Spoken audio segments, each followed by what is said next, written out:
BTN comes to town, and there's something brewing in Lincoln this month. What's that? We'll break it down next.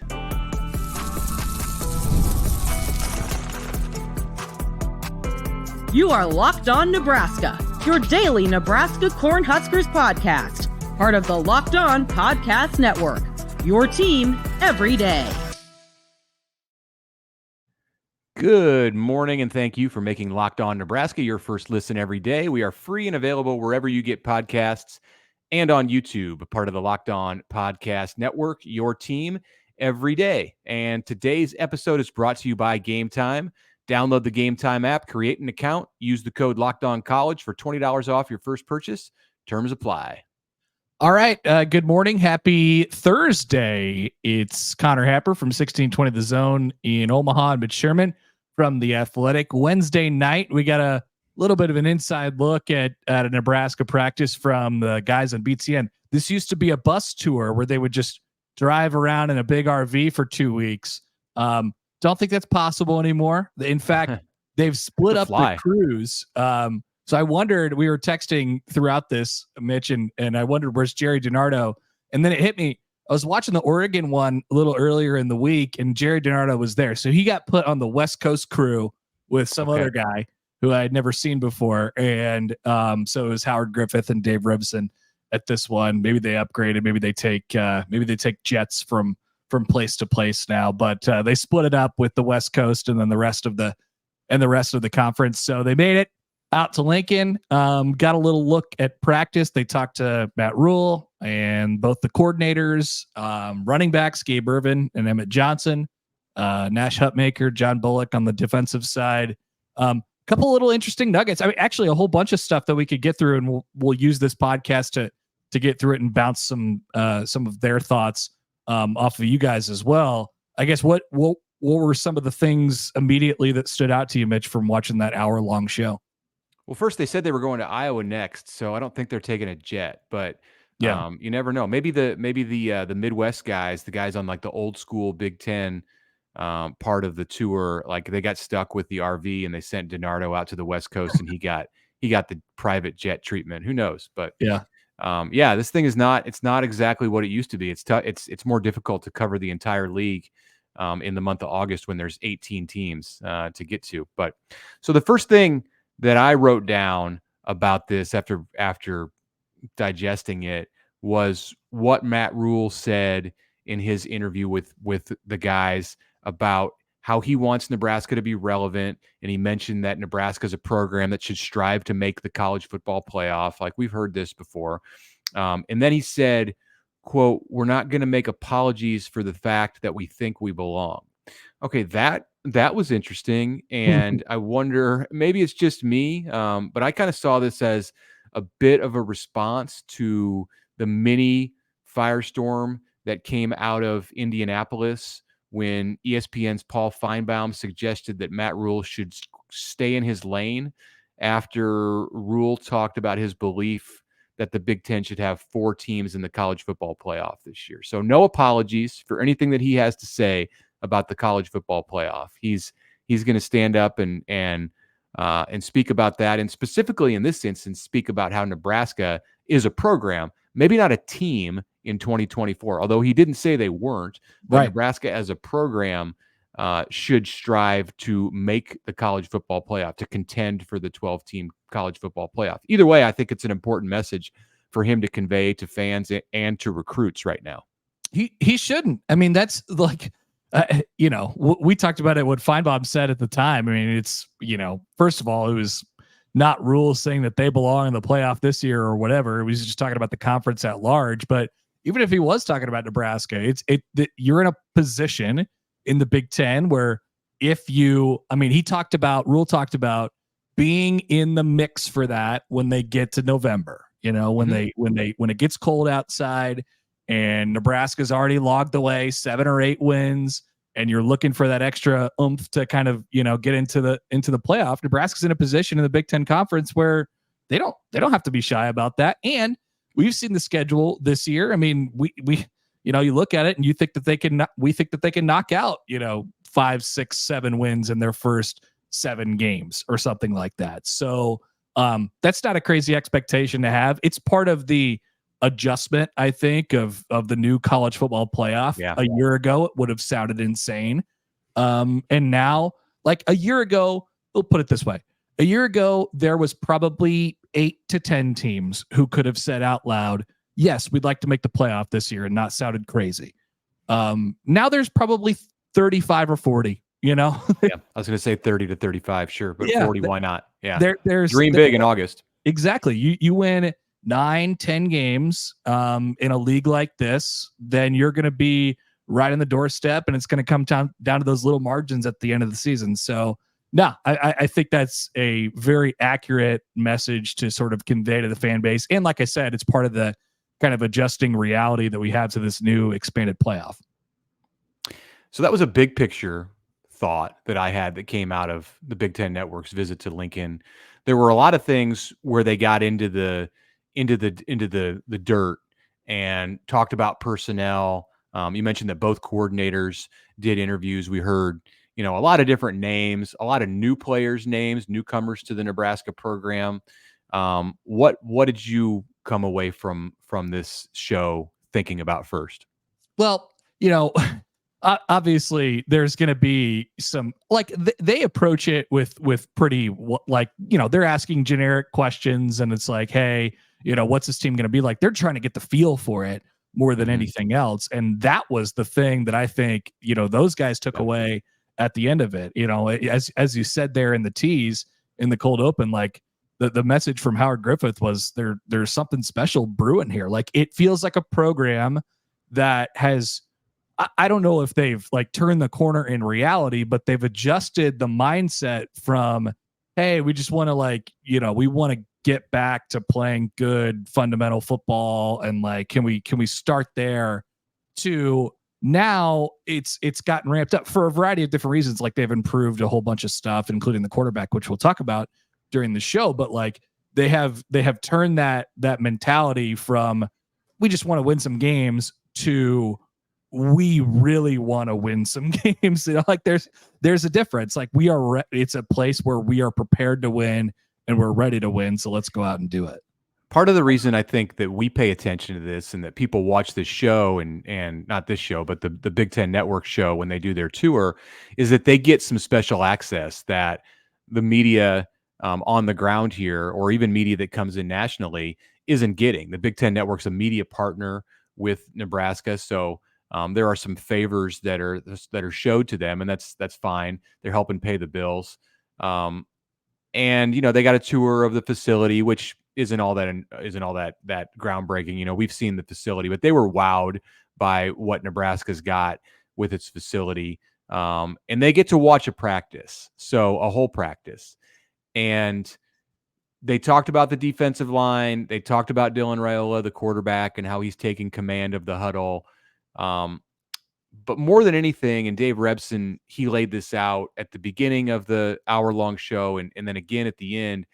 He said it just feels different this year. Like, he talked about the vibe that he gets from being around the Nebraska program. It was Griffith who mentioned that last year when they came to Lincoln, Matt Rule was walking around, or no, he was spending a lot of time convincing his players what it took to buy in. He was talking a lot about the vibe. Right. He was coaching, like not only getting players to understand it, but getting coaches to kind of understand it as well. Like, this is the standard. And as we mentioned in our practice takeaways last week, like, it's one of the things that you can clearly see. He walks around and he watches it all happen in front of him. That's a sign that you feel good about your program. And you don't have to have, you don't have to always be kind of meddling in the minor details of everything. You feel like those are taken care of. He wants to trade hats with people who come visit practice. Yeah, yes, like many of the esteemed media. Yeah, it was that very hat that he offered me, by the way. I did some thinking about that after last Friday. When you told that news came to me while we were recording the show, and I'm not sure that I fully comprehended what you were saying. I understood it, that he wanted your Royals hat, and who can blame him? But you had an opportunity there to get Matt Rule's hat. I'm not sure what you could have done with that, but are you regretting at all the decision not to take his hat? Do you think he actually would have given you his hat? No, first of all, I don't like the hat. You know, they Okay. took away the it's a baseball hat. It's a black with the block N on it, but they don't have the skinny N on it anymore, which I don't like. And All right. Not to get too personal, but I think Matt Rule's got a really big head. And so I don't know that it would fit me. I wouldn't be able to do anything with it. Was it an adjustable hat? Yeah. Yeah. No, it's a good Royals hat. I don't know if it was an adjustable hat he was wearing, but No. if it's a fitted hat, then that's a deal breaker because it's just probably not going to do anything for you. Well, I mean, I don't know. That would be an interesting collectible to say that you have the hat that Matt Rule wore to practice. But at times past, I don't think you're going to get that opportunity again. Probably not. This Friday. So, No. All right, we're going to come back after the break and talk a little bit more about what the Big Ten Network guys saw on their trip to Lincoln, including some thoughts on the quarterback. I think we can say at this point, the quarterback. It is there is one who is dominating the discussion. That's coming up next after the break.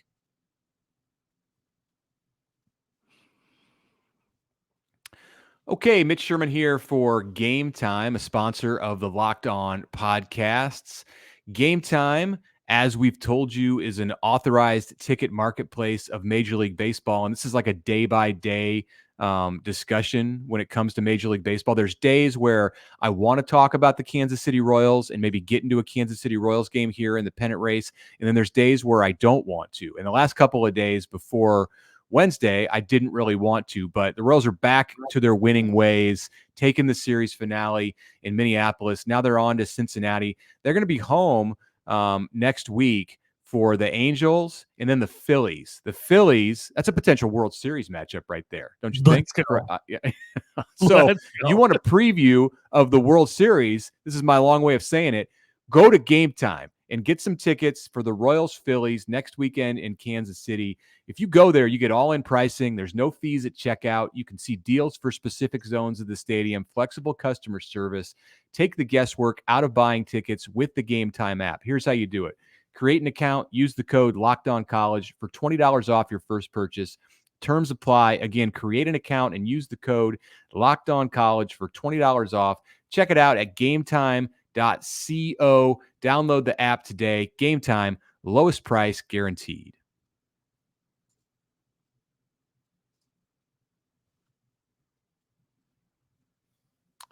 All right, welcome back. Second segment here, the Locked On Nebraska podcast. Mitch Sherman of The Athletic with Connor Happer of 1620 The Zone in Omaha. We're going to continue our discussion about the Big Ten Network visit to Lincoln this week. The show aired Wednesday night on BTN. The full quote from Howard Griffith that we mentioned in the last segment, he said, quote, "There's something brewing here. I think fans are going to be excited when they see it." So that's kind of like the headline from their show. I think that's the main thing. I know we want to get to the quarterback, so I'm going to skip over what I was going to say. We'll get to that at the end of this segment. I think the quarterback takes precedence. What was your primary read on how those guys saw the QBs? Well, they ask the questions like Dylan Raiola has already been named the starter, which is, to be fair, like that's the right way to do it, because he's going to be, and so you kind of have to approach it that way. And there's no like, now wait, now hold on anymore. Right. Like they're not trying to sugarcoat it anymore. Yeah, right. There kind of was, and we all knew it was like, hey, we know which direction this is going, but there's no more like, hey, we're gonna need all three quarterbacks now. Watch out. Like I think the development of Heinrich Haarberg is real. Like it's absolutely real. I mean, you go watch him and he looks like he's a more comfortable, player, more comfortable quarterback, and he's had all this experience now. But he's just not as good as Dylan Raiola is, and that's okay. And so they might, need three this year at some point, but there's no like, hey, hang on, we're history shows that we need all three of these guys. Now you could feel it, which direction it's going. Obviously, you want to hear what other people with, to the kind of naked eye think about Raiola. And the takeaway from those guys was like, hey, this is, this guy's the real deal, as advertised, I believe was said a few times during that show. Yeah. So that doesn't surprise me. And they also noticed the same thing that we noticed when we got to watch the open part of it on Friday, which was he's really got command of the people around him. He's kind of stepped into, a bit of as much of a leadership role as you can. You got to be the you're the quarterback, so you have to have some of that. But it was good to see that they noticed that as well. Like he's really got a voice in that locker room, which is important.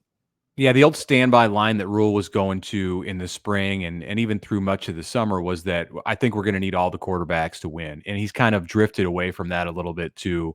Dylan is going to have some good days and some bad days, and we need him to continue to mature and rely on the people around him.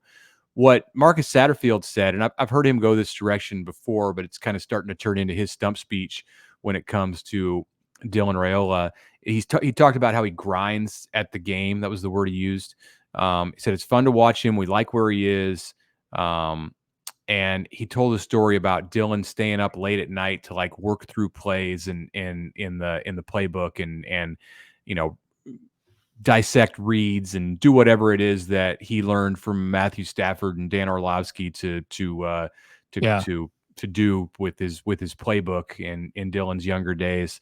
That really seems to resonate with Sat. Like I think a guy who studies the game and is just serious about it. Yeah. And wants to like be invested in football, like many hours a day when he's outside of the building. Like that really wins you some points with the OC. Dylan's checked like all of the boxes. Not obviously there's the talent part of it, which is obvious, but to see him come in, take over, have a voice, and then also, be one of the guys and grind away. I think that's what's really earned him a lot. And that's been where like, that's a thing that we figured would happen and we wanted to happen if you're a Nebraska fan before before fall camp started, but has happened. Like that box. You didn't know for sure. Yeah, exactly. You didn't know. Not with a freshman. Some guys, it's a learning curve. Some great quarterbacks, it's a learning curve, and it's year 2 or 3. Remember the education that Adrian Martinez required in his going into his second year at Nebraska, and he had a great freshman season in 2018, and then there was a learning curve the next year because, I think he was relying a lot on his talent. And maybe wasn't doing some of the things in that offseason after he'd been in the program for a year that you're already hearing about Dylan Raiola doing. And, that's not to say, there will be ups and downs. Like Patrick Mahomes had them. All great. Trevor Lawrence had them. Right. He's going to have a bad game. Yeah. So we'll have to adjust to that when we'll cross that bridge when we get there, because that'll be a different one as well. But I noticed, and this was more of the BTN guys kind of opining, but there was kind of this like off conversation of like, hey, we like this Heinrich Harburg guy too. He really, has really developed and, looks the part. And then it kind of spun off into, there might be something for him. Now they reiterated during their access, they did not see any sort of special packages that Heinrich Harburg was going to be a part of, but they also reiterated the idea of like, trust me, there's going to be something. So I thought that was really noteworthy.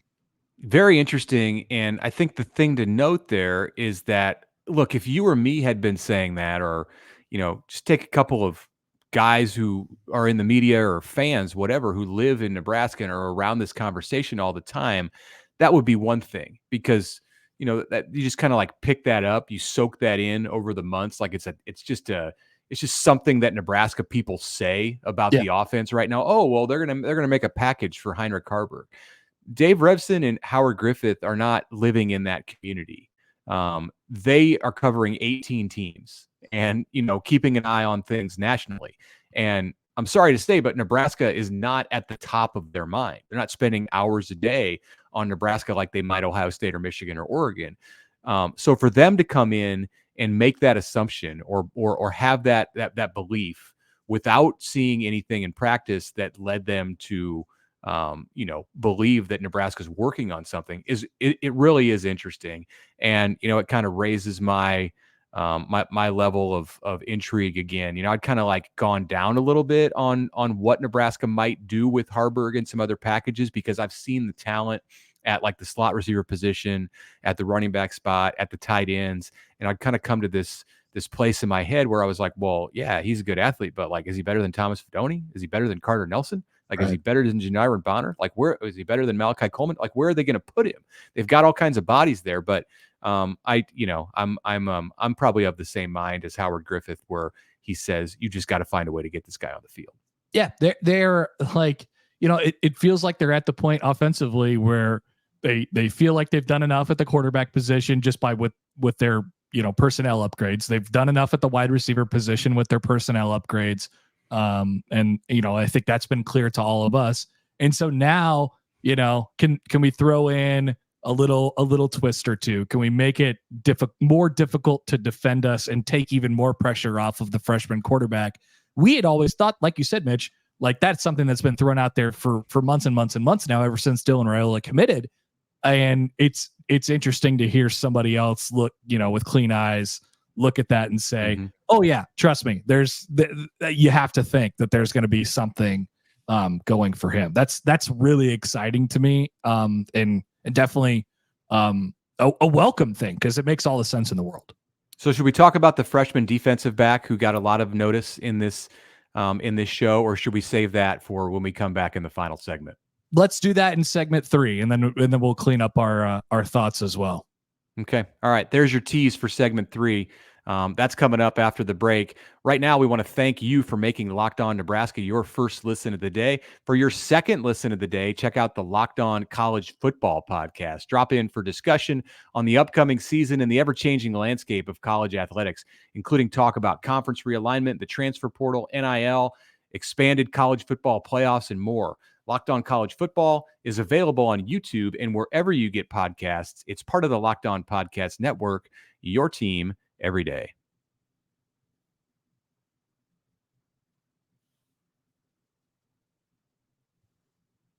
All right, welcome back. Mitch, we've talked about the defensive backs and the lack of known depth at that position. I'm working on a little like some snap counts from last year, just to kind of put it in perspective of guys that, Nebraska is going to be counting on this year. And, there is some returning at that position, but it's thin. And so you're going to need some younger defensive backs to step up. Like there's going to be a few of them that play, and that probably play important roles for Nebraska this year. Which one of those young defensive backs has caught your attention over the last couple of days? Yeah, really just the last couple of days, because Tony White talked to the media on Tuesday in Lincoln, and then multiple people interviewed in this Big Ten Network show this week talked about Amari Sanders. So this has kind of been like a musical chairs kind of situation where we've heard things about Mario Buford, and he was brought up again in this show. We've heard things about Larry Tarver. One constant on the defense, the only constant on the defense among the true freshmen is Vincent Shavers. He's a linebacker, and he got mentioned again here. But Sanders came up multiple times, and I feel like he's starting to emerge as somebody who has a real shot, not just a shot, like there's a high likelihood that he's going to play this year. I think it's at corner. Like I would like to ask the question, is he playing safety or corner? Because some of these guys come in and they cross-train them, and there's older players in the program like Marquise Buford, who's playing both of those spots right now. I think they need Marquise Buford at safety. When I look at the depth, I started to lay out, you're doing the snap counts, I started to lay out like a depth chart and what it might look like for week 1. And where I really struggled, like the only place on the whole roster, other than maybe one of the offensive guard spots, where I really struggled to find a backup that I felt good about, was at one safety spot. Like there's 5. They have 3 safeties. Remember, the Rover is a safety. There's like 5, I think, that Nebraska would be comfortable going into a game with. But there wasn't 6, and that's with Marquise Buford at a safety spot, not playing corner where he spent some time in camp. So if you have a freshman corner who's really emerged even before Bly Hill gets back, that allows you to put Marquise Buford at safety as a starter and bump somebody else into a backup role or a complementary role, which could be a really big thing for this defense. Yeah, the more, I mean, as we talked about in yesterday's episode, they're still going to play a bunch of guys too. Right? They're still going to play all these guys, so there will be some depth that is created. It was amazing, as I haven't quite finished the project yet, but like just the difference in when the switch really flipped last year from, we think we can win some games and do enough with these older guys who can give us, like, we know what we're going to get from them, to, hey, we are totally screwed up from an injury standpoint and it's year one and we just got to play some young guys. And it, like, that happened pretty much like at the 5 or 6 game mark. It was pretty obvious. And so there was a lot of beneficiaries of that last year. That'll show in Nebraska's defense this year. So be curious to see how they kind of handle that for young guys, including Sanders this year. Yeah, he's a kid out of Miami. So is Shavers. So is Larry Tarver. That was a big. I think like Shavers, you don't even have to worry about like Shaver. If we're thinking about redshirt, like, he's not redshirting. No, that's kind of where we've gotten to the point with him. We've heard his name enough. Like, he is in the rotation for them for sure. Yeah, I think he's a top backup at inside linebacker, maybe the top backup at inside linebacker. You have Mekhi Bear, but he's kind of like a starter. Shavers is definitely there, and maybe Amari Sanders is working his way into that role too. I mean, Jeremiah Charles has been a little bit banged up here since the scrimmage last week. He hurt his shoulder in the scrimmage. We'll find out late this week if he's been back at practice. But with or without Jeremiah Charles healthy, I think Amari Sanders is certainly a name to watch here over the last couple of weeks leading up to the first game on August 31st. So one other thing from me, and then if you've got anything else, we'll finish the show with that. But in the interview with Gabe Ervin and Emmett Johnson, I heard Gabe Ervin go in a direction that I've not heard from him a whole lot before in his years at Nebraska. And he's like a media favorite because he's agreeable to doing these things. Like, he'll come in, even on the night last year where he suffered the dislocated hip. I like strikingly remember talking to him and asking him about coming out of the game and limping off the field. He was like, I'm okay. He said he was fine. I think he legitimately thought he was fine. And then the next day you find out he's got a dislocated hip, which is a serious injury, as reflected by the amount of time it took him to come back. So Gabe's always up for interviews. And part of the reason I think Nebraska likes to put him in front of the cameras is because he doesn't generally say anything that's like all that controversial. Like, he's a team guy, provides positive comments. You basically know what you're going to get from him. So they asked him about the mentality going into week one.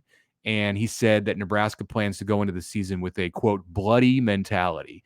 And then of UTEP, he said, without calling out UTEP by name, but they're only playing one team in week one, he said, we're going to make them feel us. So that's a little bit un-Gabe-like, and it's good to see that kind of confidence from one of the guys who's a veteran and just brings, I think, a mature presence to the whole team. Ervin, I mean, my last thought was kind of about Ervin as well, so we could just finish up with this. I mean, he is such an important wild card for the offense and that room in general. I mean, like, what you're going to get from Emmett Johnson, who also, did the interview with the BTN guys. And then, you're kind of hoping from everybody else, like, what's Dante Dowdell going to give you? Like, and Ramir Johnson, like, you kind of know what Ramir is going to give you when he's healthy as well. If you could get Ervin back in, like, when he's at his best, he's a pretty good back. When he's at his best, he's the best back they have. He's the most complete back they have.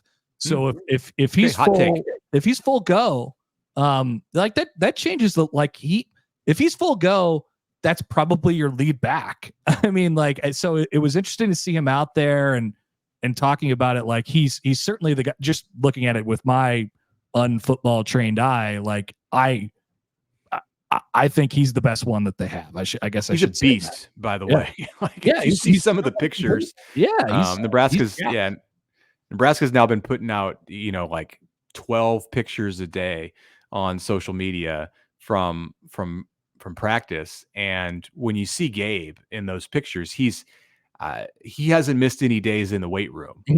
At least, I guess he spent a lot of extra time on the upper body while he was rehabbing with the hip injury, and it shows for sure. So he looks the part, and not everybody who looks the part ends up playing that role.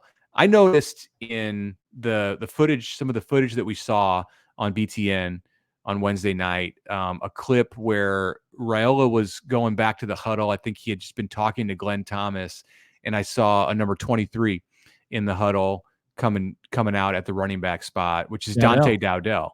Yeah. And I mean, my understanding and read on the situation right now is that Dante Dowdell is number 4. Now, I think he's been making a move, and he's a different back than what Nebraska saw in the winter and in the early part of the spring. He had a good spring game, but up until the spring game, I think he was lagging a bit. Maybe this guy's making a push for playing time. They want to have 3 ready to go, and I think their plan is to rotate 3 backs. It's tough to do it with 4, but Dowdell is not making that easy on anybody. I is the sense I get. The other guy, if we're reading into the short, very short clips that we saw on the Big Ten Network tonight, well, I guess last night. Spoiler alert: we're recording this on Wednesday night, but it would be Ja'Cory Barney. There was a lot of Ja'Cory Barney in those clips, like whether it's going through individual drills or trying to make plays and in some team stuff as well. So if there was any doubt that he's going to be a factor somewhere at some point this year, like he is definitely a guy that's going to be like freshmen that are going to play. I guess we're probably getting to the point of camp where we could decide on who those guys are. Obviously Raiola, and then Shaver. So we talked about earlier on defense, but Barney, he's going to play for Nebraska this year too. None of those guys are redshirting. Correct. And then Carter Nelson is the other one. I think that you can definitely flag as they're just going to get him on the field. He's got a different skill set, which I think is what applies with Barney too. Those are 2 guys where just numbers wise, they don't need to play them. Like there's not a pressing need at those positions to put true freshmen on the field. And they're 2 wide receivers. Like they can go 7 or 8 wide receivers deep without those guys and have players at the back end of that 7 or 8, like Alex Bullock, who started most of last season. But Carter Nelson in the slot and Ja'Cory Barney taking the top off of a defense, those guys give you skill sets that don't exist elsewhere on the team. So that's why they're going to play as true freshmen. Yeah. We'll have more on the who played last season thing, because there was Alex Bullock, by the way, played way more than any other non-offensive lineman last year for Nebraska. That will not be the case this year with the depth they have at that position. Okay. We'll have plenty more on Thursday, and then Friday we'll do our post-practice wrap-up again live from Lincoln. So should be fun. Join us. Thank you for making Locked On Nebraska your first listen today. Now head over to the Locked On College Football Podcast. Plenty of summer topics, and then of course preseason topics. The AP Top 25 is out. All of it will be covered with Spencer McLaughlin over there. You can find the link to Locked On College Football right here in this description of the podcast that you're listening to now, so you don't even need to search.